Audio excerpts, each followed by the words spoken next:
el próximo encuentro, que será el último miércoles de febrero. Estaba comentando el maestro Luis Fernando Anita que cae en 24.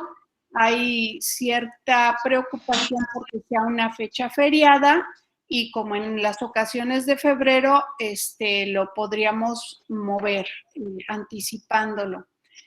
Pero dicho esto, pues tiene la palabra el maestro Pedro Caballero. Adelante, Pedro, y bienvenidas, bienvenidos todos a este encuentro de bioética desde la universidad.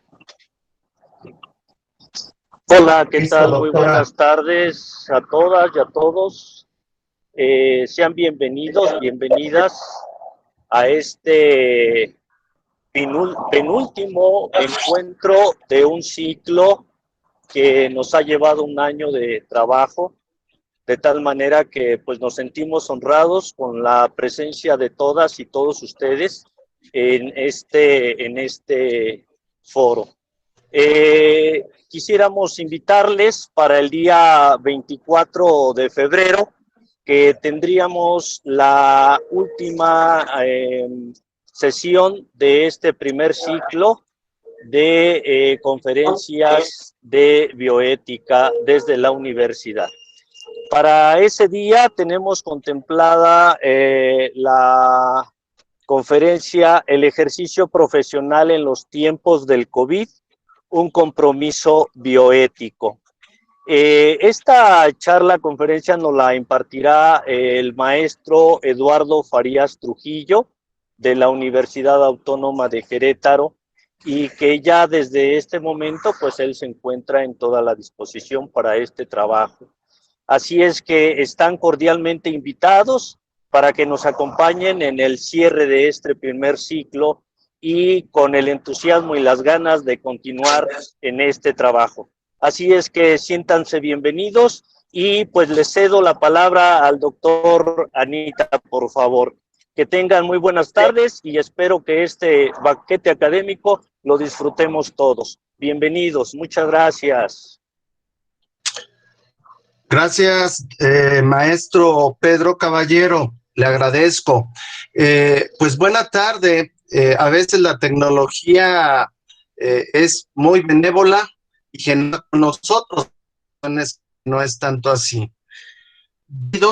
En este año 2021 vamos a iniciar con nuestro encuentro de este año con la bioética en el derecho. Tenemos dos magníficas exponentes, la doctora Rosa María de la Torres y la maestra en ciencias Adriana Leiva Granados. Agradecemos y amablemente han aceptado presentarnos exposiciones muy importantes para ello. Les pedimos cerrar su audio para evitar los ruidos, disponible para que en su momento pongan una pregunta a las expositoras y estaremos en la posibilidad de abrir alguna pregunta abierta. Y bueno, pues comenzaremos con la doctora Rosa María de la Torre Torres, nuestra primera participante y expositora con gran trayectoria y una presencia notable en estos temas. La doctora es en Derecho Constitucional por la Universidad Complutense de Madrid, obtiene una distinción cum laude, especialista en Derecho Constitucional y Ciencia Política por el Centro de Estudios Políticos y Constitucionales de España, fundadora del Grupo de Investigación Derecho Animal, GIDA, miembro del Sistema Nacional de Investigadores, es fundadora y coordinadora del Seminario Internacional Permanente de Derecho, Filosofía y Animalismo, miembro del Consejo de Editorial Irán Lobl, investigadora titular en la Universidad Michoacana, Es profesora invitada en diversas universidades de México y el extranjero. Ha fungido como legisladora en nuestra entidad, Michoacán, promoviendo la Ley de Derecho y Protección de los Animales para el estado de Michoacán de Ocampo y de artículos científicos en varios libros y revistas especializadas. Le daré la palabra, doctora Rossi, por 25 minutos. Adelante, por favor, y gracias por su aceptación. Muchas gracias, Luis Fernando, y gracias a ustedes por la invitación. Voy a tratar de ser muy breve y muy concisa para poder tener más tiempo para el debate.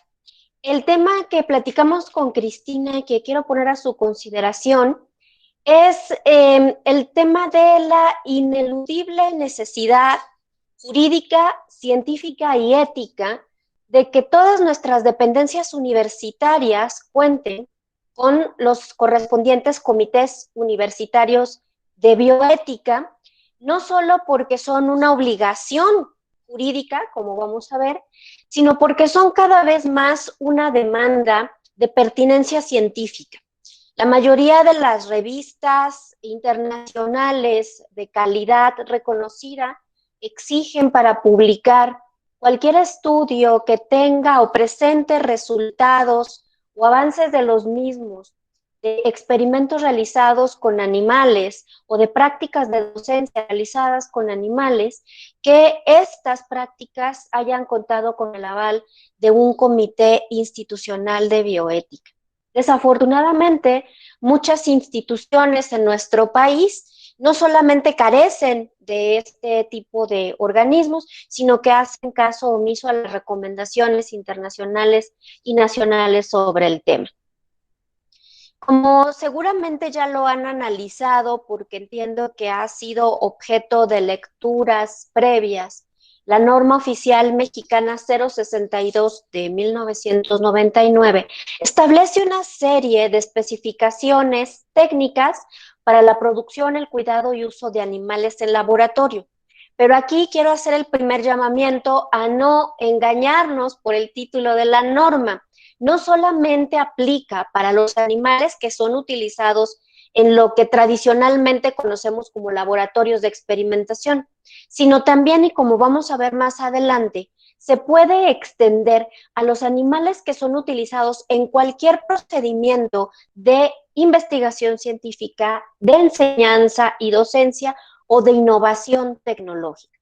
Aquí una de las primeras preguntas que yo pondría sobre la mesa es si el contenido de esta norma puede ampliarse a todos los animales que sean utilizados por instituciones de investigación o instituciones que desarrollen enseñanza, docencia o innovación tecnológica. Como vamos a ver, y esto quiero dejar muy claro desde el principio, esta norma oficial mexicana, como el resto de la normativa mexicana que tiene que ver con los animales no humanos, parte de una visión antropocéntrica y utilitarista, en la que el bienestar animal o la protección de los animales es el último factor a tomar en cuenta. Se hace mucho énfasis en esta norma, como en otras, en la cuestión de que los animales deben estar sanos, que deben tener unas condiciones adecuadas en beneficio del resultado de la investigación. Pero realmente la perspectiva del trato ético hacia animales es algo que queda muy en el subtexto de este tipo de normas. Sin embargo, aunque es un marco jurídico incipiente, permite sustentar las demandas que cada vez se articulan con mayor contundencia de un trato mucho más respetuoso hacia los no humanos en todo este tipo de procedimientos. Entonces, de entrada, dejo la manifestación de que no es una norma suficiente, pero es lo que tenemos y que articulada con otra serie de normativas puede resultar muy útil en beneficio de mejorar las condiciones de los animales no humanos en este tipo de prácticas.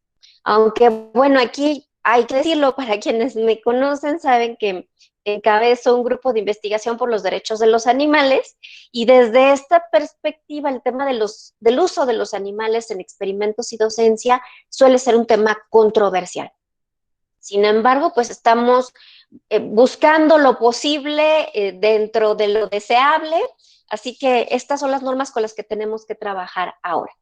En los considerandos de esta norma se establecen cuestiones muy importantes que vale la pena resaltar. El primero, en el considerando segundo, ya se ve esta visión o se puede vislumbrar claramente esta visión utilitarista de los animales al asignar a Zagarpa la obligación de revisar la producción, cuidado y uso de animales y la aplicación de técnicas tendientes a garantizar la producción y proteger la salud y favorecer el buen uso de los animales en laboratorio.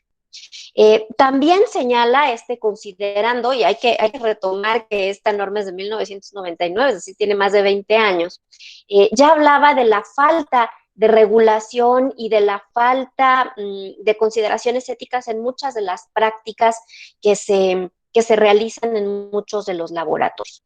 En el considerando cuarto, aquí pone de manifiesto que el objetivo primordial de esta norma es lograr resultados confiables en la investigación científica. Es decir, no hay una preocupación bioética por el bienestar o el trato adecuado hacia el animal humano, sino una preocupación más bien de naturaleza, antropocéntrica de garantizar pues los resultados confiables. Por supuesto que con esto no estoy despreciando la importancia de tener resultados confiables en un experimento.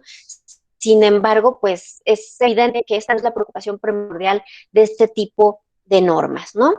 Y de nueva cuenta, en el considerando quinto, habla que cuando se utilizan procedimientos cuestionables, pues esto redunda en graves daños a los animales y al bienestar de los animales, ¿no? Pero de nueva cuenta no es una perspectiva que sea muy acorde a esta idea. Es una norma muy limitada porque primero, en cuanto a su consideración ética a los animales, es una cuestión puramente residual, y en cuanto a su alcance, porque solamente contempla ciertos tipos de animales. Dentro del primer artículo, en el inciso 1.2, señala explícitamente a qué tipos de animales o a qué especies de animales está enfocada esta norma y habla solamente de roedores, ratas, caballos, hámster, ciervos, logomorfos, conejos y dentro de los carnívoros, perros y gatos, y de los primates no humanos y los porcinos, dejando de lado importantes prácticas que se hacen cada vez con más contundencia en otras especies animales. Por eso pongo aquí como ejemplo la investigación que se está haciendo actualmente en Argentina sobre el suero equino, sobre los équidos que están siendo utilizados, específicamente caballos. Bueno, aquí está el presidente Fernández de Argentina, y la verdad es que a mí me impresionaba cuando la semana pasada veía yo imágenes de cómo se hace la extracción de este suero, y me preguntaba yo si se estarían siguiendo pues los códigos éticos que más adelante vamos a ver. El gobierno de Argentina sí impone muy claramente en materia de experimentación de manera mucho más amplia. Pero, por ejemplo, en nuestro país, si se quisiera replicar este tipo de investigaciones, esta especie específicamente quedaría de entrada fuera del alcance de la norma oficial mexicana, que no los considera animales de laboratorio. Sin embargo, habría que preguntarnos y ver si en un ejercicio de progresividad de la norma oficial pudiera ampliarse a otras especies, porque hay un principio que es el principio de progresión de la política pública, y en materia de derechos se entiende que cuando una norma tiene un alcance ya no puede haber un tema restrictivo, sino que puede ser expansivo. Y desde esta perspectiva sería un debate muy interesante ver si el contenido de esta norma puede aplicarse en consonancia con otras normas a otras especies animales, ¿no? ¿Cuáles son las normas que podemos aplicar o que debemos aplicar en consonancia con esta propia norma oficial mexicana. La propia norma lo señala, ¿no? Habla de una serie de criterios para operación de laboratorios, de especificaciones para las instalaciones y el equipo de laboratorio en materia de sacrificio, de trato humanitario, de movilización de los animales, de la capacitación que deben tener las personas que estén encargadas no solamente de los bioterios, sino de la operación de los propios laboratorios y de las prácticas. Dentro de sus definiciones, esta norma oficial mexicana nos da el sustento para la creación de los comités internos para el cuidado y uso de animales en laboratorios y señala como una obligación de toda persona física o moral que aloje, produzca, utilice o distribuya animales de laboratorio con fines de investigación científica, desarrollo tecnológico, innovación, pruebas de laboratorio y enseñanza, dar un aviso de inicio de funcionamiento. Esto se complementa con diversos reglamentos que se han aprobado, esta norma es de 1999, pero la Secretaría de Salud y SAGARPA han aprobado diversos reglamentos que establecen, además de la obligación de dar aviso a la Secretaría cuando se tengan animales destinados a estas finalidades, establecer los protocolos y reglamentos de funcionamiento tanto de laboratorios como de bioterios y de cualquier instalación en la que se encuentren estos animales. En esta parte es donde yo encuentro el sustento jurídico pertinente para hacer una ampliación, no solamente a sujetar a esta obligación jurídica a los laboratorios en sentido estricto, sino a todas aquellas dependencias que desarrollen este tipo de actividades o incluso particulares. Y esto es bien interesante, porque incluso aquí en Morelia hay casos de destacados colegas universitarios que tienen sus propios laboratorios particulares. Es decir, han ido construyendo en sus casas, en sus consultorios, etcétera, laboratorios y espacios que destinan a la investigación y a la docencia, que lo hacen muchas veces con recurso universitario, pero otras veces lo hacen con recurso propio. Y este tipo de laboratorios particulares o de espacios de práctica docente particular no están debidamente regulados.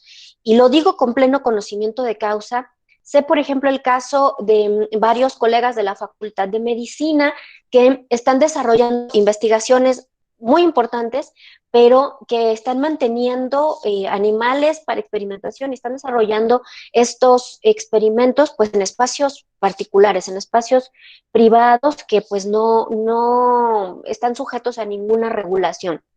Sin embargo, desde la perspectiva de esta NOM, toda persona física que tenga un espacio de esta naturaleza está obligado a dar este aviso. Más adelante vamos a ver que una de las sanciones a las que se hacen acreedores quienes cumplan con esta normativa es, uno, la clausura del espacio y segundo, desde la perspectiva científica, la no publicación de los resultados de estas investigaciones por carecer del aval del comité que deba revisar estas prácticas, ¿no?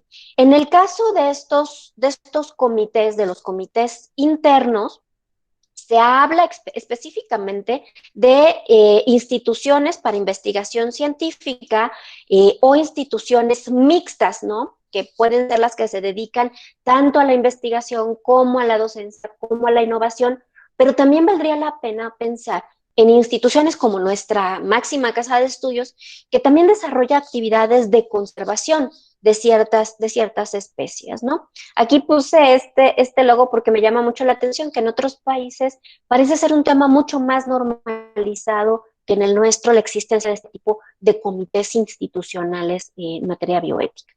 ¿Quiénes son los integrantes de acuerdo a la norma oficial mexicana o quiénes deberían ser? Habla de un médico veterinario titulado, un investigador de alta jerarquía de la propia institución con experiencia comprobable en el manejo de animales y otra persona de acuerdo a las necesidades propias de la institución. Pero aquí mi pregunta es, ¿y quién representa a los animales en estos comités? Porque aquí no habla de que tenga que haber un especialista en materia de bioética, ni que tenga que haber un especialista pues que represente los intereses de los animales. En el caso de los comités de bioética para experimentación en humanos, que los hay, y en México tenemos ya una amplia experiencia en la materia, sí se habla de que deba estar integrado por especialistas en materia de bioética y por abogados, que son quienes representan pues las eventuales demandas por mala praxis en este tipo de cuestiones. Pero, ¿qué sucede en el caso de los animales? Aquí una pregunta interesante en materia ética es ¿quién representa a los animales? Y pensar si valdría la pena de que estuviesen integrados también por especialistas en bioética. Entiendo que algunos de los comités de otras universidades sí tienen especialistas en esta materia para representar esta visión. Existe una profusa normativa a nivel comparado en otros países para regular el trato que reciben los animales en este tipo de prácticas. Aquí simplemente cito algunas, las más antiguas y las que resultan más importantes, ¿no? Estados Unidos desde 1963 tiene regulado esto, tiene guías muy, muy especializadas. La Unión Europea me parece que es quien establece directivas cada vez más avanzadas. De hecho, en la Unión Europea acaban de prohibirse la experimentación en animales para fines cosméticos, para investigación cosmética, y eso, bueno, pues es un avance muy importante. Inglaterra fue quien reguló por primera vez estos temas desde 1876, pero lo reguló en el Acta en contra de la crueldad animal, que tenía esta perspectiva más bienestarista de proteger el bienestar de los animales, y esto resultado de pues las terribles experiencias que tuvieron con el tema de la experimentación en animales en Inglaterra en esa época. Colombia tiene también una ley muy interesante, que parte de la protección de los animales más que de la perspectiva de la traslación científica de los resultados. Quiero detenerme un poco en el caso argentino, porque el caso argentino, como en materia de derechos humanos, en materia de derechos de los animales, los argentinos están muy avanzados. Esta normativa en Argentina parte o tiene como fundamento la ley 14346 sobre protección de los animales, que es una ley que existe en Argentina desde 1954, es una ley peronista. De ahí se deriva una guía para el uso y cuidado de los animales para experimentación, y destaca en sus definiciones, a diferencia de nuestra NOM 062, que se entiende como animal del laboratorio cualquier especie animal que se mantiene bajo condiciones determinadas y se utiliza para fines científicos. Es decir, el caso de los équidos utilizados para el suero equino está protegido por esta ley. Entonces, valdría la pena explorar la necesidad de adecuar nuestra norma mexicana a esta consideración mucho más amplia. También habla de cuál es el trato humanitario que debe dispensarse a los animales en los laboratorios y fundamenta las violaciones a este tipo de procedimientos humanitarios en distintas normativas, no solamente en esta ley de protección a los animales, sino el propio Código Penal argentino, la Ley de Conservación de Fauna Silvestre, la Declaración Internacional de los Derechos de los Animales y los principios para el uso de animales de experimentación de la OMS. Dice que cualquier práctica que contravenga esta normativa aunada a la ley 14346 se considerará como un trato no humanitario y conducirá a las penalizaciones correspondientes. Me parece que Argentina es quien tiene una de las normativas en América Latina, o la normativa en América Latina más desarrollada en la materia. ¿Qué sucede en México? En México hay una total impunidad porque hay muchísimas personas físicas, instituciones particulares, instituciones públicas, incluso gubernamentales como Petróleos Mexicanos, o el Centro Nacional de Neurociencias, o dependencias universitarias que están incumpliendo con estos temas. Entiendo que ustedes ya en otra participación, específicamente de la doctora Cristina, analizaron el estudio de Gilbert Hill y de Javier Rodríguez que preparó para Aristegui Noticias, que es un estudio muy detallado del caso alarmante de los bioterios y los animales utilizados para experimentación en México, que arrojan los siguientes datos que nada más voy a repasar muy rápido para no agotar el tiempo y porque entiendo que ya los revisaron. De 49 bioterios registrados en nuestro país, solamente 12 proporcionaron los datos, los restantes no cuentan con registros ni con documentación clasificada. Y esto es muy interesante porque en nuestro país no existe todavía una cultura de regulación en muchas áreas de la investigación. Y esto, desde mi muy humilde perspectiva, responde a que muchas de estas investigaciones son encabezadas pues por personas que tienen pues un muy alto reconocimiento y prestigio científico, que desafortunadamente no siempre va aparejado con una preocupación ética hacia el trato hacia los animales no humanos que ellos mismos utilizan. Y es muy difícil como institución pues cuestionar estas vacas sagradas, ¿no? Por eso les planteo aquí esta cuestión y luego con mucho respeto del doctor Rui Pérez Tamayo durante muchos años hizo investigaciones en gatos. Esta no es uno de los gatos que él investigaba, es una foto que tomé de manera ilustrativa de internet, pero él utilizaba el efecto de la compresión de pesos muy grandes en los pulmones de los gatos para poder establecer mecanismos de ayuda a las personas que, por ejemplo, en un caso de accidente automovilístico o después de un sismo que quedaran atrapadas en un edificio y tuvieran compresión de los pulmones, cómo podrían desarrollar ciertas técnicas quirúrgicas para poder ayudarles, ¿no? Y esto le llevó a, pues textualmente, aplastar a cientos de gatos para poder hacer estos estudios. Pues en las épocas que el doctor Pérez Tamayo hizo todos estos estudios, pues evidentemente la preocupación ética por los animales era muy incipiente y por supuesto no había mecanismos de control de los mismos. Desafortunadamente ese paradigma persiste en muchas instituciones de educación en México. Tanto es así que, bueno, en este mismo estudio se muestra que la mayoría de los bioterios están registrados por universidades, otros muy poquitos por entidades públicas y otros medianamente reconocidos por instancias privadas. Sobre la documentación de la obtención, el trato y destino de los animales utilizados, pues la que no se presenta, la información es prácticamente el mayor número de instituciones. Entonces son datos alarmantes que están en este estudio que entiendo que ustedes ya revisaron y es un estudio bastante actualizado. ¿Qué sucede en la Universidad Michoacana? Y aquí quiero compartir con ustedes algo que es información pública, que son los resultados que recibió la doctora Cristina Ramírez a una solicitud de información que hizo, ¿no? Sobre el tema de cuántos comités están instalados, si contamos en la Universidad Michoacana con un comité institucional de bioética, quién avala los resultados de las investigaciones científicas que utilizan animales no humanos en nuestra universidad y las publicaciones de estos resultados.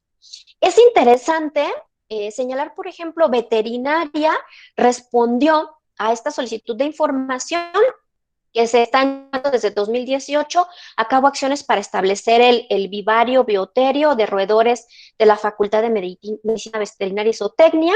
Se adquirieron los ratones, ya dijeron de qué cepa, y que, bueno, que la compra de animales se hace con recursos de los proyectos de la SIC y que cada investigador dispone de un monto determinado, ¿no?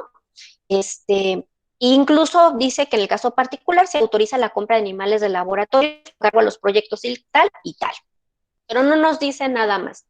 Y en cuanto al tema de las publicaciones y las certificaciones, dice que es que la Facultad de Químico-Biológicas quien nos hace las certificaciones, ¿no?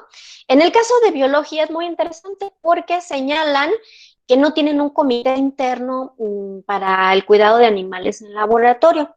Y es interesante porque, bueno, es una de las facultades que más animales utiliza, sobre todo en materia de docencia. Y valdría la pena recordar, pues, que esta norma aplica también a cuestiones de docencia. Es importante señalar que la universidad está en un franco incumplimiento de la normativa aplicable por no contar con un comité institucional para el cuidado ético de los animales en el laboratorio, experimentación y docencia, pero también cada dependencia que tenga bajo su resguardo animales no humanos destinados para la docencia, la experimentación, la conservación o la explotación zootécnica debe contar con un comité de bioética que vigile que los animales son tratados con la menor crueldad posible dentro de este tipo de prácticas. Entonces, este es un franco incumplimiento, pues una serie de normativas que ya hemos comentado. Quise traer también sobre la mesa, por ejemplo, cuáles son los criterios de las revistas internacionales más reconocidas para publicar artículos. El caso de la revista Animals es una de las revistas que está más en materia de veterinaria, más bien calificada en cuanto a los rankings internacionales y a los estándares internacionales, y establece cuáles son los criterios que debe cumplir cualquier trabajo que se someta a la consideración editorial de la revista. Y de entrada pide que haya una revisión, una aprobación ética por un comité especializado. Pide que el proyecto sea identificado, aprobado y que certifiquen que se cumplieron con los criterios de las 3R, las famosas 3R, ¿no? Como reflexiones finales, pues yo dejaría sobre la mesa que el uso de los animales para experimentación, docencia e innovación parece ineludible de momento, tanto por el beneficio de los humanos como de los no humanos. Digo, y sería utópico en tiempos de pandemia, pues hablar de proscribir, ¿no?, el tema de la experimentación en animales, que es uno de los ideales y de los sueños de muchos de los que trabajamos a favor de los derechos de los animales, porque desde la perspectiva tal de los derechos de los animales, resulta incompatible la explotación de los animales en los procesos de experimentación. Pero entiendo, repito, que estamos en una realidad contemporánea de pandemia y resulta ineludible. Aspirando a un momento en el que la tecnología lo permita y la conciencia humana lo demande, es ineludible establecer los mecanismos pertinentes para evitar en la medida de lo posible los tratos crueles hacia los animales en estas prácticas. Los comités son necesarios, deben estar integrados, además de por quienes señala la norma oficial, por especialistas en materias, de las materias investigadas, pero también por especialistas en bioética y en los aspectos filosóficos y jurídicos de la consideración moral hacia los animales. ¿Y por qué digo también que por especialistas en la materia investigada? Porque no puede ser que las investigaciones en materia de investigación veterinaria sean, con todo respeto, pues, certificados por especialistas en otras áreas de la salud. Tiene que haber alguien en el comité que pueda revisar en un comité a su par para determinar si está utilizando las mejores técnicas. Así que estos comités pues son un imperativo científico, jurídico y ético. Por mi parte sería todo y quedo pues a sus órdenes para un diálogo posterior. Gracias, doctora Rosy de la Torre Torres. Un tema para muchos de los que asisten y toman en cuenta estos temas, son álgidos para quienes estén inmersos en el tema y como universitarios, evidentemente decirlo claramente que las universidades requieren distintivos y un distintivo es que posean sus comités de bioética internos y desde luego compaginar todo ese trabajo de investigación y académico a nivel internacional. Otras universidades han marcado pautas y es posible que nuestra universidad michoacana quede en rezago. Es un tema que todos los universitarios debemos de colaborar, todos debemos de sensibilizar la cuestión y participar de lleno. Son muchos aspectos que toca la doctora Rosy y desde luego en la parte final vendrán esas preguntas abiertas o a través del chat. Doctora, agradecemos esa participación. Ahora, nuestra invitada también de esta tarde, la maestra en ciencias, Adriana Lechuga Granados, es egresada de la Facultad de Biología y maestra en ciencias por la Universidad Mexicana, profesora e investigadora de tiempo completo de la Facultad de Biología. Imparte cursos diversos de acuerdo a planes de estudio en fisiología animal y zoología. Dirige tesis de licenciatura en temas sobre mamíferos silvestres, equinodermos, mamíferos marinos, la fauna silvestre, la tortuga marina. Coordinadora general del proyecto Guerrero Biodiversidad, cuyo objetivo principal es la protección y la conservación de la biodiversidad en Michoacán, Guerrero, en México. Maestra Adriana Lechuga, tiene la palabra, por favor, y gracias por su aceptación en participar. Gracias, maestro Luis Fernando. Pues buenas tardes a todos. Voy a ir a la presentación. La idea de esta presentación, pues ya lo comentaba ahorita la doctora Rosa María, que, bueno, ¿qué hacen los biólogos, no? Cómo los biólogos estudian a la fauna, por ejemplo, cómo es el uso de los animales. Y bueno, en este caso, yo cuando me hicieron la invitación, dije, bueno, pues es importante que los universitarios conozcan cómo trabajamos los biólogos, ¿no? Hay muchas formas de poder estudiar a los animales, a las plantas, ¿no? Pero, pues todo depende del objetivo que uno intente en ese proyecto. Entonces, ustedes se pueden imaginar más o menos el quehacer que tenemos los biólogos, ¿no? Nos podemos imaginar biólogos en un laboratorio, biólogos a lo mejor colectando plantas, etcétera, etcétera. O a lo mejor lo desconocemos. Yo lo que les voy a mostrar en esta presentación es una forma en que los biólogos trabajamos, es una forma en cómo los biólogos estudiamos, en este caso, a la fauna silvestre.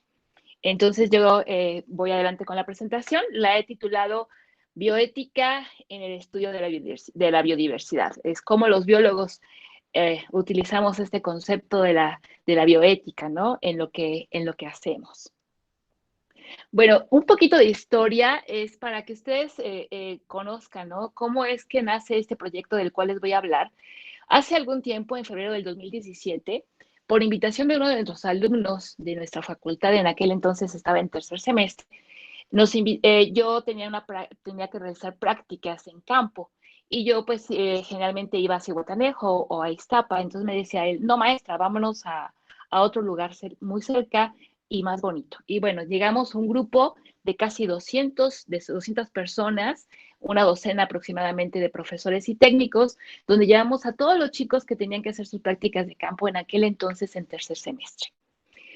Posterior a eso, en un año y medio más o menos después, decidimos regresar a ese lugar y un grupo menor de estudiantes con algunos profesores, donde reconocimos que es un lugar sumamente hermoso, biodiverso, donde pues no hay prácticamente antecedentes de estudios sobre la biodiversidad. Y entonces pues decidimos, ¿no?, arrancar este proyecto que lo hemos titulado Guerrero Biodiversidad. Bueno, y primeramente, ¿por qué Guerrero, no? A lo mejor, pues, ¿por qué precisamente Guerrero? Bueno, Guerrero es considerado el cuarto estado más biodiverso de México. Más o menos hay unas 1000 especies de vertebrados en su territorio. Sin embargo, Guerrero tiene una pérdida significativa de hábitats naturales originales, al igual que muchas partes de México. Además, es uno de los estados, menos estudiados en México. Y dentro de Guerrero tenemos un sitio de particular interés en la Costa Grande de Guerrero. La Costa Grande de Guerrero, si ustedes saben, es desde Zihuatanejo hasta un poquito antes de Acapulco. De ahí para abajo es Costa Chica.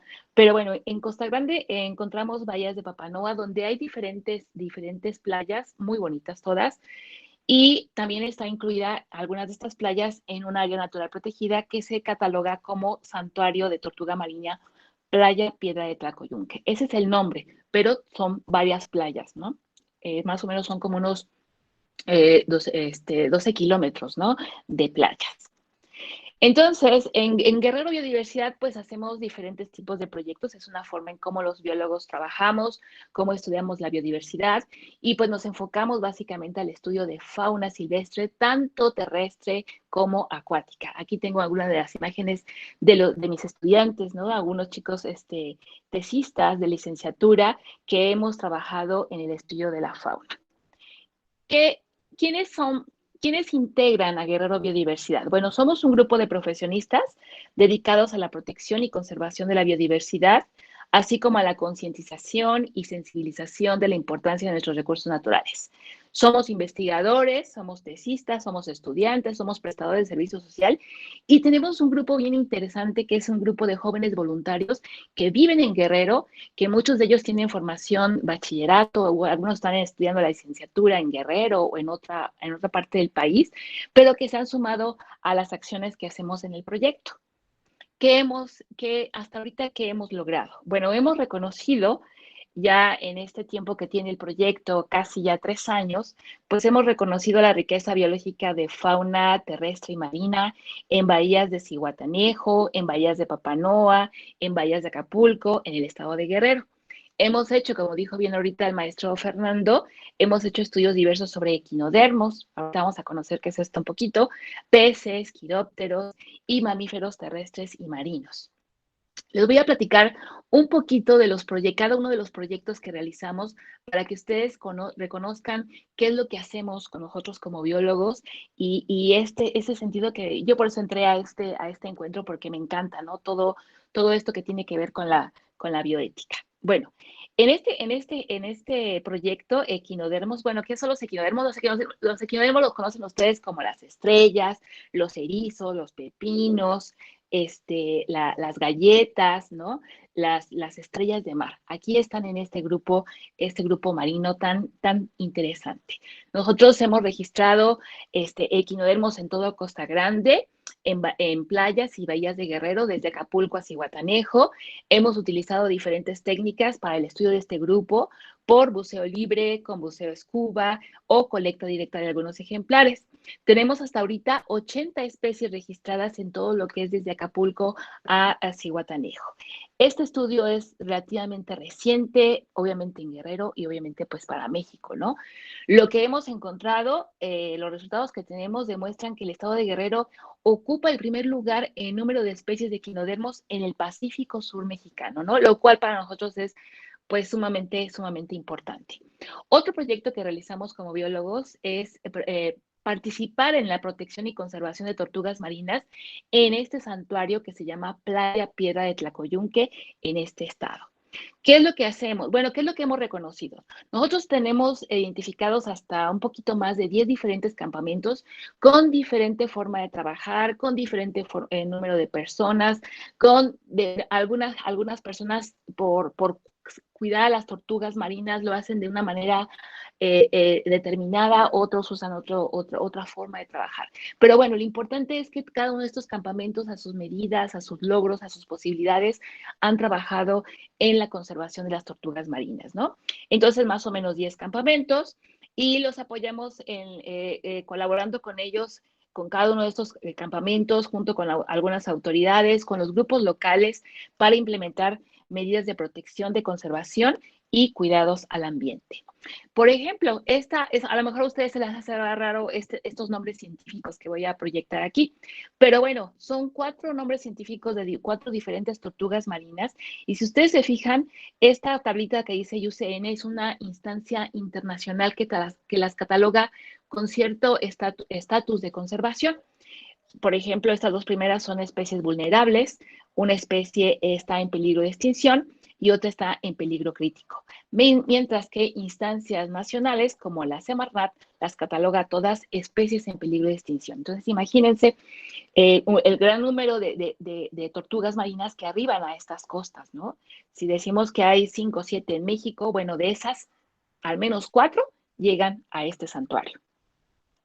¿Qué es lo que hemos hecho? Bueno, ¿qué es lo que hacemos para conservar, para proteger, para apoyar a los estudios de monitoreo en tortugas marinas? Pues hemos ofrecido cursos de capacitación a los campamentos tortugueros, hemos realizado talleres de educación para la conservación dirigida principalmente a los niños y pues obviamente reconocemos la valiosa labor que realiza día a día en la temporada de tortuga marina la gente de los campamentos dentro de lo que es todo el santuario.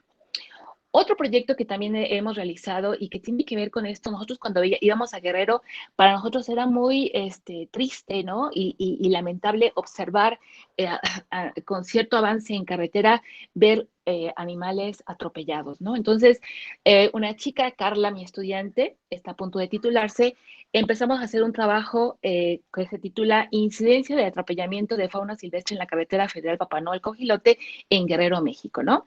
¿Qué nos tiene este estudio? Bueno, hemos reconocido cuáles son aquellas zonas de alta incidencia donde mueren, ¿no? Por atropellamiento la fauna silvestre. Estoy hablando de fauna silvestre, no estoy hablando de perros y gatos o caballos, estoy hablando de animales silvestres, ¿no? ¿Con qué finalidad? Bueno, una vez que tengamos reconocidos, pues proponer a las instancias correspondientes toda una campaña de señalética que minimice esa mortandad con estas señales o promover en la construcción de las carreteras en nuestro país, en México, pues los pasos de fauna o los famosos ecoductos, ¿no? Miren, por ejemplo, en un año de trabajo, en un tramo carretero de Papanoa al Coajilote, son 50 kilómetros de distancia nada más, encontramos 151 ejemplares registrados, atropellados y muertos, ¿no? De esos son 28 especies entre anfibios, reptiles, aves y mamíferos. Entonces, esto es, en una noche, por ejemplo, encontrábamos hasta 23 ejemplares atropellados en carretera, nada más en una noche. Lo que quisiéramos nosotros es justamente eso, ¿no? De que nuestras carreteras en México tuvieran este tipo de señalamientos que promovieran la construcción de las carreteras, los pasos de fauna o ecoductos, ¿no? Tan importantes para nuestras carreteras. ¿Ok? No sé si se está viendo porque yo tengo dos monitores, pero creo que vamos un poquito atrasados. A ver. No sé si ahorita estoy en la diapositiva de señalética. Sí se ve. ¿Sí? Ok. Entonces, esa sería la idea, ¿no? La idea de hacer señalamientos o promoverlos en la construcción de carreteras, los pasos de fauna. Otro proyecto que hemos realizado es el estudio de quirópteros, los murciélagos, ¿no? En Costa Grande de Guerrero. Hemos hecho hasta ahorita lo que hemos iniciado es hacer un listado de qué especies encontramos en la Costa Grande, en esta parte de Guerrero. Sabemos que los murciélagos son organismos importantísimos en los ecosistemas por todos los servicios que ofrecen, ¿no? Estos famosos servicios ecosistémicos. Y yo les invito a que lean un poquito sobre los murciélagos, ahora tan pues mal vistos, ¿no? Con esto del COVID y le echan la culpa a los murciélagos y pues pobrecitos, o sea, nada que ver, ¿no? O sea, eso es otra cosa más que tendríamos que platicar en otro momento. Entonces, es un estudio que hemos realizado por primera vez en el área. En un año de trabajo tenemos más o menos unas 20 especies registradas. Otro de los proyectos que realizamos es qué tanto sabe la gente sobre la fauna silvestre, ¿no? El conocimiento y el uso que hace la gente sobre los vertebrados silvestres en el ejido de Papanoa. ¿Cómo lo realizamos? Hemos trabajado a través de las entrevistas que nos han permitido vincular el conocimiento social con el conocimiento ecológico-biológico. Hemos involucrado a los grupos sociales en acciones de conservación y protección de la fauna silvestre en la región. Hemos identificado casi 90 especies silvestres que la gente utiliza como alimento, como mascotas, que le dan un uso medicinal, que lo utilizan para la crianza, o bien aquellas especies que los identifican como especies dañinas y peligrosas. Un estudio más que nos ha ayudado junto con es hacer un estudio técnico justificativo para la declaratoria de una posible área destinada voluntariamente a la conservación en este ejido. Bueno, ¿qué se preguntarán? ¿Qué es un área destinada, no? ¿Qué es un área destinada voluntariamente a la conservación? Bueno, son áreas naturales protegidas de carácter federal, certificadas por la Semarnat. En este caso, los propietarios destinan sus predios a acciones de conservación sin dejar de tener posesión de sus tierras, ¿no? Y esto constituye una importante aportación para conservar el patrimonio natural. Para nosotros, a través de las entrevistas, nos ha permitido conocer la percepción de la naturaleza, de su protección, de su conservación. Tenemos identificadas a personas clave, a personas que quieren cuidar sus selvas, que quieren cuidar la flora, la fauna, cuya colaboración, cuya participación y compromiso se orienta al establecimiento de zonas destinadas a la conservación. Entonces, sabemos y reconocemos que cuando uno trabaja como biólogo con las comunidades, aseguramos mejores resultados. Eso está comprobadísimo, ¿no? Y bueno, este estudio técnico justificativo también es el primero en su tipo en este lugar.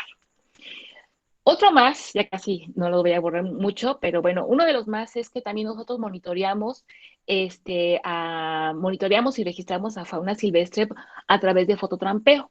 Nosotros utilizamos cámaras trampa que colocamos en sitios específicos, tanto en la selva baja, en selva mediana o en bosque de pino encino, donde calculamos el paso de la fauna. Esas cámaras se activan con el movimiento y tú puedes fotografiar o filmar a estas especies y de esta manera reconocer, ¿no? Lo primero es reconocer qué es lo que hay. Es un trabajo cansado porque hay que caminar mucho, hay que llegar, y bueno, imagínense el clima, ¿no? En la costa, pues sí, es un poquito pesado, pero es sumamente divertido. Por ejemplo, nosotros hemos trabajado en el municipio de Tecpan de Galeana y Petatlán, en Guerrero, en ambientes de selva mediana, de selva baja, de bosque de pino.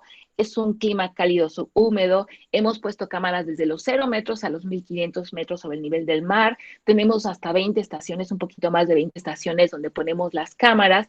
Se quedan ahí 2-3 meses y regresamos a revisar las cámaras o a cambiar pilas y hemos registrado casi 20 especies, ¿no? Entonces, por ejemplo, miren, en la UCN, que es esta organización internacional, reconoce que el tigrillo y el jaguar son especies casi amenazadas. En nuestros registros tenemos a una liebre y a un zorrillo pigmeo que se consideran especies vulnerables y el resto, 15 de las 19, pues están de preocupación menor. Para instancias nacionales, por ejemplo, el ocelote, el margay y el jaguar son especies en peligro de extinción registradas por nuestras cámaras. El jaguarundi y el zorrillo son especies amenazadas y el resto, pues aún no son evaluadas, ¿no? Nosotros también utilizamos registros indirectos de mamíferos, usamos los avistamientos cuando tú la ves, ¿no? O la gente nos dice, pues veía tal especie, o las huellas, las escritas, el pelo, el cráneo, la piel, etcétera, también se suman a nuestros registros. Este cuadrito está muy sencillo. Es simplemente sumar lo que los registros indirectos nos ofrecen y lo que trabajamos a través de las entrevistas, de la fauna arrollada, de las cámaras trampa. Obviamente, el mayor número de registros lo obtenemos con las entrevistas, ¿no? Con las entrevistas. El segundo sería con las cámaras trampa. El tercero, los avistamientos, cuando uno lo ve, o la fauna arrollada, ¿no? Entonces, en ese orden es que en número es que nosotros sumamos nuestros registros, ¿no? Utilizando diferentes técnicas. Y bueno, como dato interesante, en las diferentes técnicas, pues prevalece que siempre encontramos al jabalí y al venado cola blanca. Miren, esta imagen que está aquí, tenemos aquí una imagen donde son 5 imágenes, perdón, son 5 de las 6 especies de México, ¿no? Tenemos 5 imágenes y tenemos en este lugar que estudiamos nosotros a 5 de las 6 especies de felinos que habitan en México. Bueno, ya más o menos para darnos una idea, ¿por qué es tan importante entonces el hacer ese tipo de estudios con este enfoque de no llegar y sacrificar animales ni nada de esto, ¿no? Bueno, a través de la forma en que nosotros trabajamos, reconocemos, por ejemplo, la biodiversidad marina, ¿no? Nada más un dato muy pequeñito. Nada más en las playas de Bahías de Papanoa, no en toda Costa Grande, nada más en Bahías de Papanoa, hemos encontrado 56 especies de equinodermos, solamente en 15 kilómetros de litoral, que representa el 3% del litoral de Guerrero. Y representa el 34.5% de los equinodermos del Pacífico Sur, ¿no? O sea, más del 30% lo encontramos en estos 15 kilómetros de litoral. Y además, representan estas especies casi el 60% de las 96 especies de ejemplares que están en la colección nacional en la Universidad Nacional Autónoma de México. Entonces, por eso es que decimos que Guerrero es el primer lugar en número de especies en equinodermos en el Pacífico sur mexicano, ¿no? En estrellas de mar, en pepinos, en erizos. Bueno, y bueno, por último, tenemos este proyecto que, permítanme, voy a prender la luz porque ya casi no veo. Tenemos este proyecto, que es un proyecto que se llama Mamíferos de Guerrero. Este proyecto es un proyecto que se realiza principalmente en Barra de Potosí. El trabajo lo titulan ellos Wilds of Guerrero, Ballenas de Guerrero, y su centro es en Barra de Potosí. Es un proyecto hermoso. Han trabajado con la comunidad, han trabajado con los pescadores que ellos llaman guías, etcétera, etcétera, y han ilustrado, han hecho de sus muros, de sus bardas, todo un paisaje de la flora y de la fauna marina, ¿no? Es un lugar muy, muy bonito.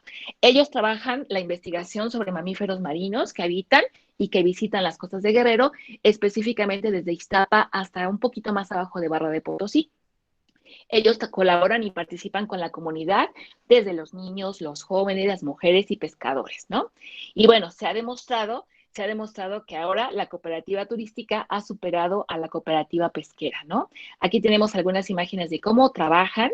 Esta imagen que está aquí son los guías, los pescadores que ahora son guías y que la Semarnat les da su banderita. Esa banderita que ellos ponen en su embarcación le indica al turista que ese lanchero tiene la capacitación para llevarlos a ver ballenas, para llevarlos a ver delfines, ballenas, tortugas marinas al mar, ¿no? Entonces, ellos han encontrado esa forma de trabajar, ¿no?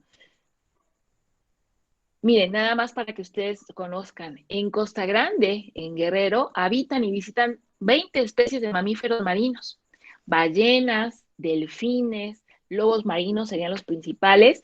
Se trabajan estudios diversos, cada uno con un protocolo de acuerdo al objetivo, pero se hacen estudios sobre diversidad, sobre riqueza de especies marinas, se reconocen por diferentes técnicas las rutas migratorias, se hacen estudios sobre su ecología, enfocadas obviamente a la conservación y protección. Esa imagen que están ahí, bueno, no tengo audio porque estoy usando dos equipos, pero si ustedes escucharan, ¿no? Es el soplar, ¿no? Es un soplo que se oye en el mar cuando tú vas en la embarcación y estás haciendo ese estudio y llevas la cámara y llevas el micrófono, el hidrófono que se pone para escuchar los cantos. Es un trabajo precioso, ¿no? Aquí es una hembra con una cría, bueno, no se ve mucho, ¿verdad? Pero es una hembra con una cría y con escolta, ¿no? La escolta son machos que van cuidando a la hembra con la cría. ¿Qué es lo que queremos hacer nosotros? Bueno, nosotros en este 2021, pues queremos hacer lo mismo que hace Barra de Potosí, pero lo queremos hacer en Papanoa, ¿no? Queremos replicar el trabajo de investigación, el trabajo comunitario en bahías de Papanoa. Y bueno, la imagen que les acabo de poner, pues obviamente es la estrella, ¿no? Megaptera novaenglei, es la famosa ballena jorobada, o conocida como yubarta, ¿no? El nombre científico hace referencia a un animal, déjenme le regreso el video porque lo tengo, es muy cortito, es un animal que su nombre científico hace referencia a sus grandes aletas y por primera vez visto en Nueva Inglaterra. Es un animal que mide casi 16 metros, un poquito más. Sus aletas miden unos 5 metros y llega a pesar a más o menos unos 30,000 kilogramos, ¿no? Entonces, imagínense la forma, ¿no?, en que nosotros estudiamos. Entonces, la idea es que queremos replicar esto mismo en bahías de Papanoa. Entonces, también es importante que conozcan ustedes, compañeros universitarios, que Costa Grande ha sido el área de estudio con estancias de trabajo, con estancias de prácticas de campo para estudiantes de la Facultad de Biología de nuestra universidad durante el 2018 y el 2019. No fue posible ahora en el 2020 y obviamente pues los alumnos están enojadísimos, ¿no? Porque no pudieron salir a campo, no pudieron ir a Papanoa, no pudieron hacer sus prácticas por la contingencia. Entonces, miren, nada más les voy a presentar un pequeño videíto muy concreto sobre lo que registran nuestras cámaras trampa, ¿no? Cuando nosotros las dejamos en video, pues podemos observar y más se escuchan cómo caminan entre las hojitas, los gruñidos que hacen, ¿no? Cómo se pelean entre ellos y todo eso. Entonces, para nosotros esta es una forma de acercarnos a la fauna, de estudiarlos, ¿no? De saber a qué hora salen, cuántos salen, si va la familia, si va el macho, la hembra, o va nada más a la hembra con las crías, etcétera, etcétera. Entonces, es un trabajo arduo, es un trabajo de estar revisando todos los registros de miles y miles de imágenes que tenemos en nuestras cámaras. Y bueno, estos estudios pues obviamente nos llevan a reconocer a especies bandera. Aquí nuestra especie bandera es el jaguar, ¿no? Nosotros cuando registramos jaguar dijimos ya, ¿no? O sea, esta es nuestra especie bandera que nos va a ayudar a promover pues mayor número de proyectos porque sabemos que es una especie bandera, es una especie clave, ¿no? Y bueno, por último entonces, reconocer que Guerrero Biodiversidad realiza estudios pioneros sobre biodiversidad desde el 2018 a la fecha en Costa Grande, que los estudios que hemos realizado brindan la posibilidad de encontrar más especies bandera por la diversidad de sus hábitats, por su complejidad en sus poblaciones de flora y fauna. Y pues obviamente agradecer a los organizadores, a los encuentros de bioética desde la universidad, a todo este grupo de universitarios que hacen eventos y los hacen muy bien, ¿no? Y obviamente a las instancias que nos han apoyado en este proyecto. Pues por mi parte es todo y espero sus comentarios. Muchas gracias.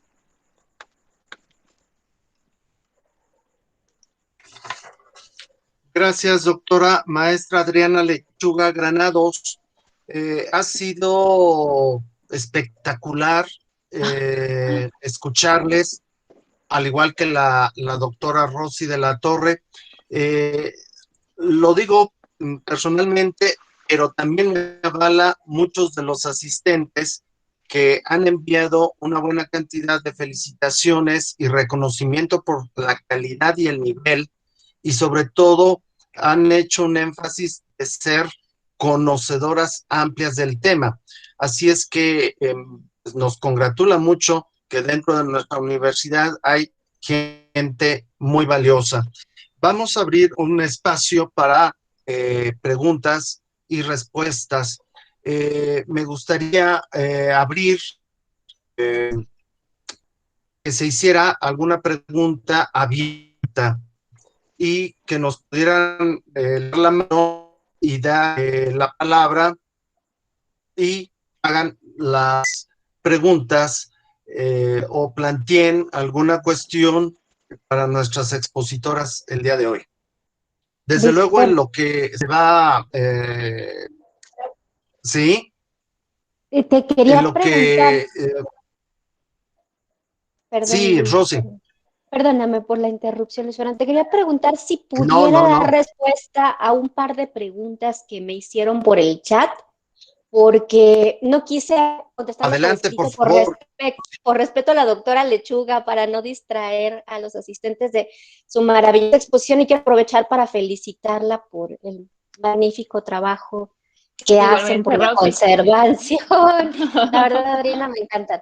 Bueno, rápidamente, para no abusar del tiempo, Cristian me preguntaba sobre el tema de los animales silvestres, si pudieran ser incluidos en esta norma 062. No, porque esta norma es limitativa para animales que están siendo utilizados en prácticas de experimentación, docencia e innovación, y establece claramente cuáles son las especies que están incluidas. Sin embargo, existen distintas normas oficiales mexicanas que sí regulan el tema de animales silvestres. Por ejemplo, la 059, que fue actualizada la última vez en 2014, establece un catálogo de cuáles son las especies protegidas de animales silvestres, y establece distintas categorías: animales en peligro de extinción, animales en peligro inminente de extinción, animales, especies protegidas, etcétera. Existe también la 033, que es una norma que aplica tanto para animales domésticos como para animales en vida silvestre, que es la norma oficial para el sacrificio humanitario de ambas categorías de especies animales. La 051 habla sobre movilización de animales en general, de distintas especies, y ahí se incluye animales de vida silvestre, cuando por alguna cuestión, como las que planteaba la doctora Lechuga, por ejemplo, que son encontrados ahí heridos, todo en una carretera y requieren atención médica, o que hay comunidades que deben ser trasladadas, ¿no?, por su propia seguridad, cuáles son las medidas para trasladarlas, y hay una especie animal que tiene su propia norma oficial mexicana, que es la totoaba.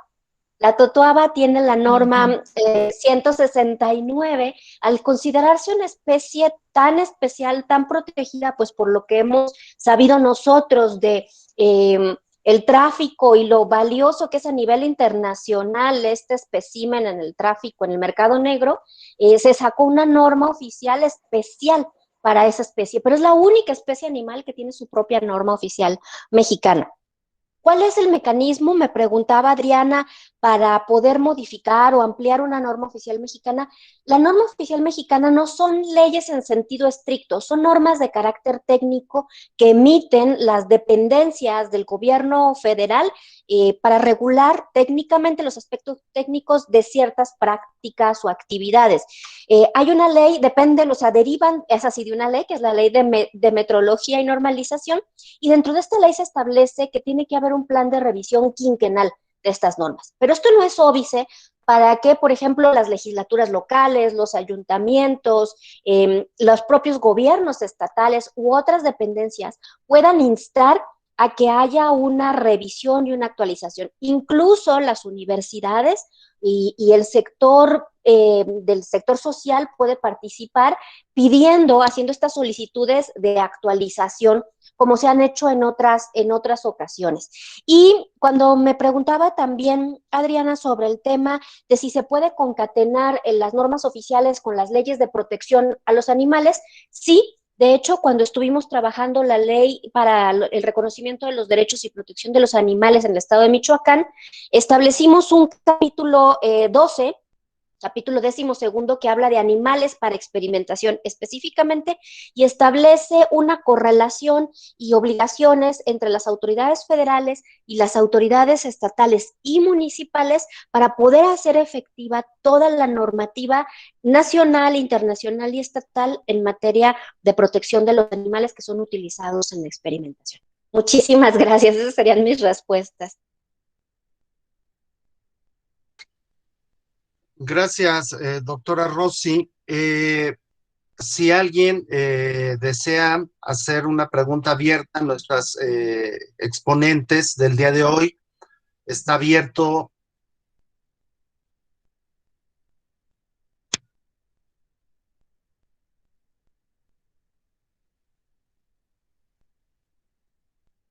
O a través del chat si continúan. Bien. Adelante, por favor. Bien, yo hacía una pregunta. Soy Rafael Salgado Garciglia, del Instituto de Investigaciones Químico-Biológicas, y hacía una pregunta en el chat a la doctora Rosa María de la Torre. ¿Cómo es el avance de los comités de bioética actual en nuestra universidad? Pues gracias, Rafael, por la pregunta. Justamente el avance es que no hay avance. Bueno, ustedes cuentan con uno que me parece que es el que certifica a todas las demás dependencias cuando requieren un aval de un comité. Por ahí, en una respuesta que dio Veterinaria a una solicitud de información, dijo que estaban en trabajos. Y bueno, hay que decirlo aquí, desde hace muchísimos años, la doctora Cristina Ramírez, junto con otros destacados y destacadas académicos de la universidad, han estado impulsando la creación de un comité institucional, porque lo pertinente es que existiera un comité institucional integrado por investigadores de reconocido nivel de las distintas áreas que están involucradas en el manejo, conservación y utilización de animales en nuestra casa de estudios, y por otros especialistas en temas bioéticos, y obviamente pues por instancias correspondientes, pero también lo ideal sería que cada una de estas dependencias contara con su propio comité interno, que hubiera una especie como de interrelación entre los comités de cada dependencia y el comité universitario, que no existe. Y la verdad es que es preponderante, sobre todo de cara a la obligación ética. Yo no dudo de la corrección ética de la mayoría de nuestros colegas que utilizan animales en sus prácticas, pero también puede ser que haya quienes no. Y yo creo que es importante que haya este organismo regulador de cara a la cuestión ética, de cara a la cuestión jurídica, porque por ahí en el estudio que les recomendaba Cristina, que cité yo en mi presentación, clausuraron bioterios de Petróleos Mexicanos, del Instituto Nacional de Neurología, del Tecnológico de Monterrey, por no cumplir con tener el comité institucional de bioética y los protocolos correspondientes. Entonces, dicen que cuando veas las barbas de tu vecino cortar, pon las tuyas a remojar, y es una obligación jurídica que en cualquier momento nos puede venir la autoridad, Zagarpa en este caso, a revisar todas las dependencias que tienen animales, y esto genera un problema. Aunado al tema de poder publicar los resultados de tus investigaciones en revistas de calidad. Perdón. Sí, estoy de acuerdo, doctora. Y por eso hacía la pregunta, porque las revistas que nosotros estamos actualmente, sobre todo ahora con lo de COVID-19, están siendo más estrictas precisamente en lo que usted comenta. Y sí sería muy bueno continuar con la idea de tener este comité de bioética institucional, ¿verdad? Muchas gracias. A ti, Rafael, de todo el caso, a mí me interesaba mucho el caso de Animals, porque yo he publicado en esta revista, tiene una línea de bioética y trato ético hacia los animales. Si tú les llegas, por ejemplo, con una certificación de un comité que no es el de la dependencia en la que tú realizaste la investigación, por ejemplo, lo que están haciendo los colegas de otras dependencias que piden al único comité que existe en la universidad que se los valide, esta revista se los rechaza. Les dice, tiene que ser un comité de la dependencia a donde está adscrito el proyecto de investigación. Entonces, es un problema grave para las publicaciones, ya presente y en un futuro muy inmediato. Así es, gracias. Muy amables. Doctora Hilda Romero, tiene la palabra, por favor. Muchísimas gracias. Buenas tardes a todas y a todos.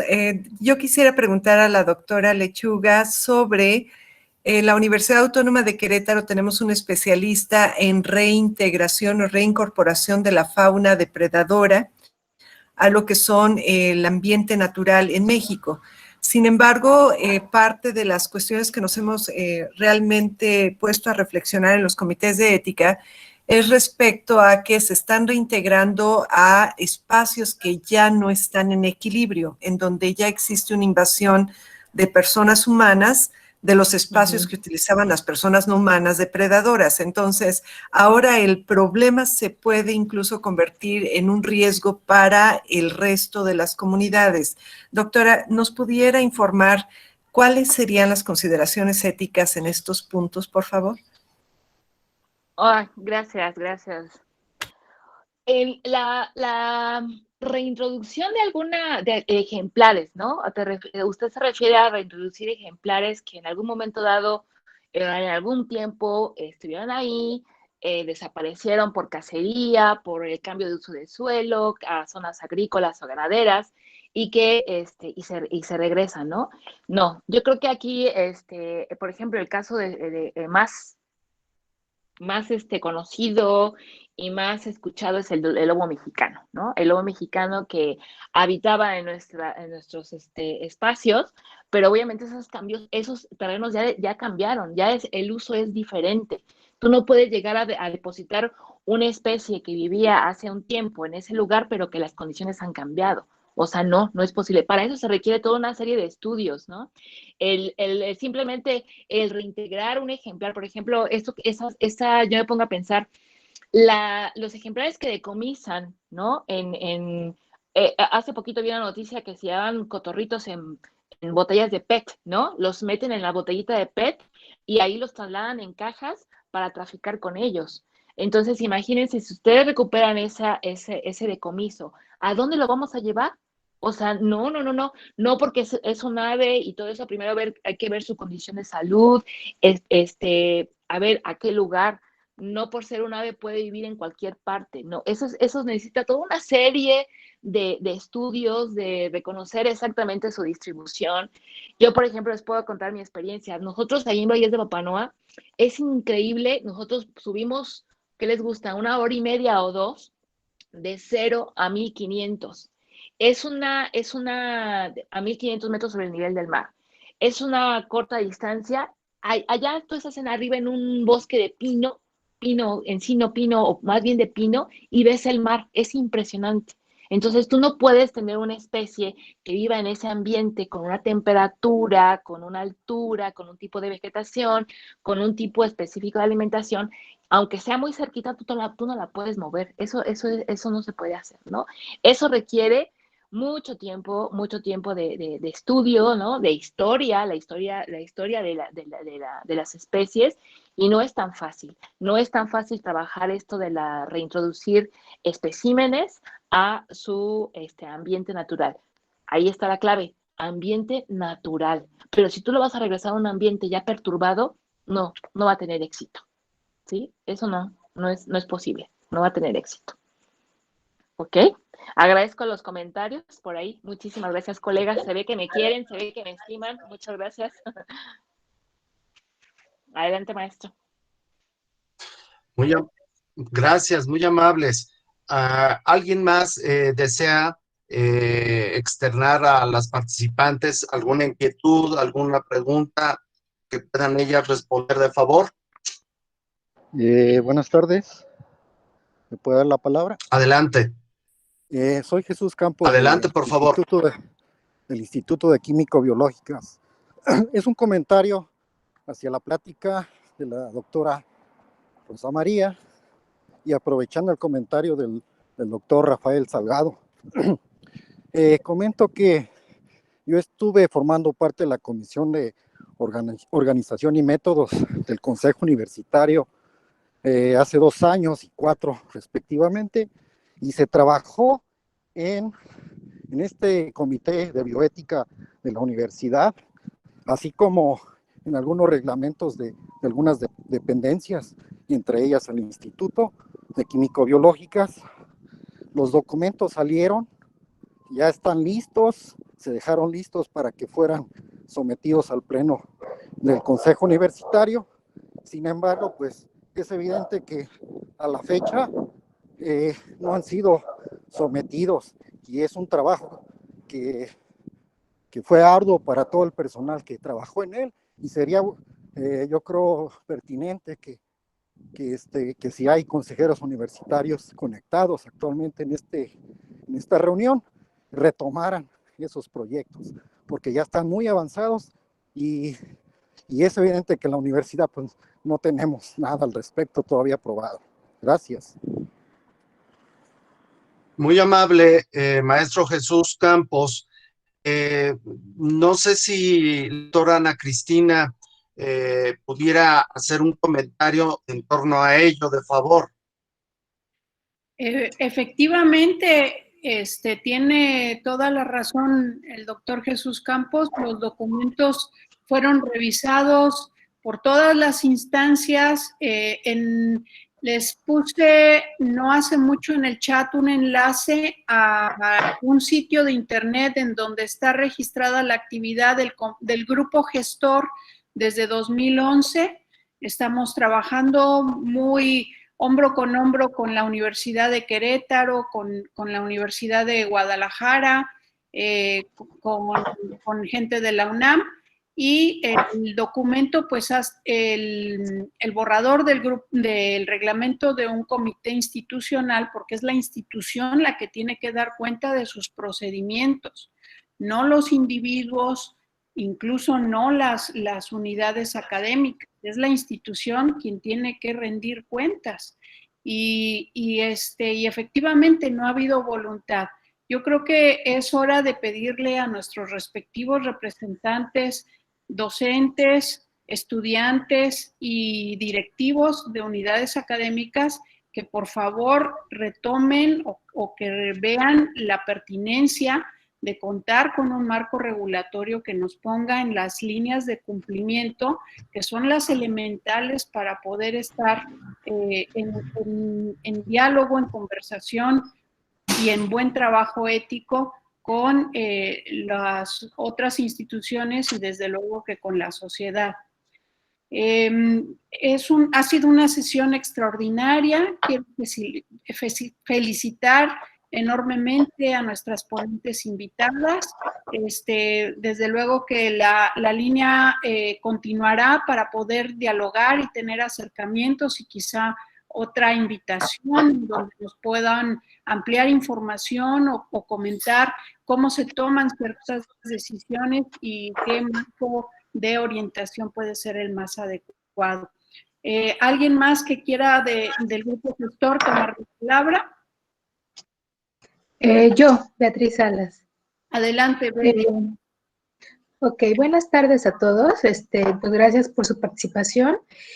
Y efectivamente hemos estado gestionando las actividades de este grupo gestor ya desde el 2011, ya de forma oficial, pero desde el 2009 trabajando de forma coordinada y estrecha la doctora Ana Cristina Ramírez Barreto, Adriana Mejía Estrada, la doctora María de Jesús Ortiz, su servidora, y ya después tiene cosa de 2 años o de 1 año más o menos que se unió el doctor Luis Fernando y, se me va un nombre, y bueno, hemos estado trabajando, el maestro Pedro Caballero, sí, perdón, hemos estado trabajando de forma muy, muy fuerte y con mucha conciencia porque sabemos que si tenemos que hacer investigación, tenemos que hacerlo de forma bien, correcta.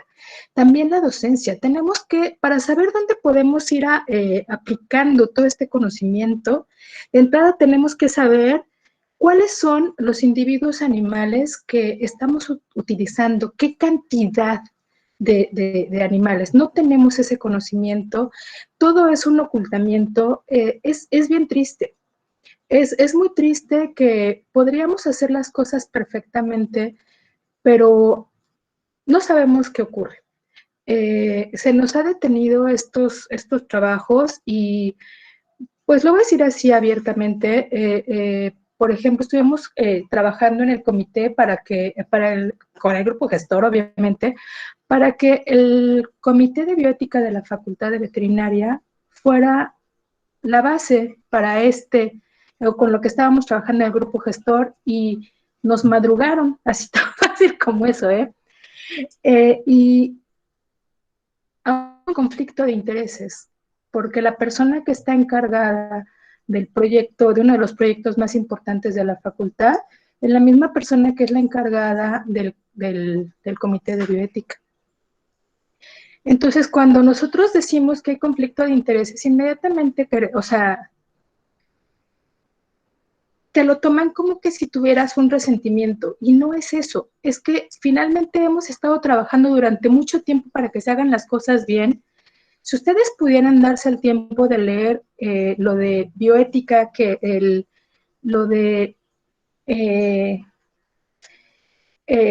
proyecto que tenemos, que ya hemos trabajado durante al menos 9 años de forma oficial, se darían cuenta que estamos abordando a todas las especies, como estaba diciendo Rosy de la Torre, ¿no? O sea, es que, por ejemplo, en veterinaria no nos podemos dar el lujo de solamente hablar de ratas y ratones. Tenemos que hablar de todos los animales. Si estamos hablando de biología, también se tienen que involucrar todas las especies, independientemente de que no estén tomadas o no estén consideradas en una norma oficial mexicana, ¿no? Tenemos que ver que podemos hacer las cosas bien, pero no sé qué miedo se tiene. O sea, en realidad llega a ser un tanto frustrante porque somos como que 5, bueno, éramos 4 contra el mundo, ahorita ya somos 6 contra el mundo, y es muy desgastante, ¿no? Entonces, finalmente son otras cuestiones administrativas, políticas o qué sé yo, pero tendríamos que estar trabajando en pro de que nuestra universidad vaya siendo ejemplo. Algo que nos felicitaron mucho, por ejemplo, porque nosotros estábamos, no iba a ser un CICUAL, nosotros queríamos un CEIPA, donde incluyéramos el bienestar animal, ¿no? No nada más las condiciones con las que iban a ser producidos los animales para el uso en investigación y docencia, sino también considerar que todos los parámetros que tendríamos que cumplir tendrían que estar fundamentados en el bienestar animal, en las ciencias veterinarias, donde pudiéramos ver que el paciente, nuestros ejemplares, nuestros animales, tuvieran las condiciones mínimas indispensables. Y no irnos a eso, irnos a parámetros mejores, pero pues bueno, seguimos sin avanzar y el trabajo ya está muy, muy avanzado y sí nos encantaría que ya nos dieran luz verde para poder instaurar este comité de bioética y hacerlo de forma efectiva, que no queremos que sea simulación. O sea, no hemos estado trabajando ya tanto tiempo para que esto venga a ser simulación, ¿no? Queremos que sea de forma efectiva. Y pues bueno, Gracias, doctora Beatriz Salas. Bueno, ustedes han escuchado integrantes del grupo gestor y hay una gran sensibilidad y hay un gran llamado a nuestras autoridades universitarias para que puedan continuar los trabajos y terminar en un comité de ética institucional, lo que nos ponga a la vanguardia también en nuestro país como universidad pública. Bien, pues agradecemos infinitamente a la Universidad de Michoacán de San Nicolás de Hidalgo, a la Coordinación de Proyectos Transversales y Habilidad Social Institucional a cargo de la doctora Alma Rosa Ayala Virelas, este espacio que nos brinda para desarrollar estos encuentros de bioética, los cuales nos impulsan y hay algunas observaciones y propuestas para engrandecer este gran encuentro de académicos y de estudiantes que nos sugiere la doctora Alma de algunos otros aspectos. Seguimos renovando, seguimos fortaleciendo este ejercicio académico, pero necesitamos contar con todos los universitarios, docentes, investigadores, directivos, autoridades, pero sobre todo nuestro gran cuerpo de estudiantes. Bien, pues agradecemos infinitamente. Terminamos por el día de hoy. Damos las gracias a quienes asistieron y quedamos gratamente satisfechos con las exposiciones de la doctora Rosa María de la Torre y de la maestra Adriana Lechuga Granados. Agradecemos infinitamente. Hasta el próximo mes en otro encuentro más y este movimiento que necesita nuestra universidad, la bioética. Y buena noche para todos. gracias, buenas noches. Gracias. Gracias. Buenas noches. Buenas noches. Gracias. Gracias a todos. Gracias a todos. Doctora Alma, ¿en dónde nos podemos registrar? Por ahí en el chat tienen el enlace para el pase, maestra Hilda. En el chat de la sesión nos pueden ayudar por ahí lo están compartiendo nuevamente para quien no se haya registrado, recuerden que basta con una sola vez que se registren. Muchas gracias a las ponentes, excelente, y gracias al comité gestor por su trabajo. Un excelente trabajo como siempre. Y a todos los asistentes, muchas gracias. Gracias, buenas noches. Excelente exposición. Cuídense todos, buenas noches.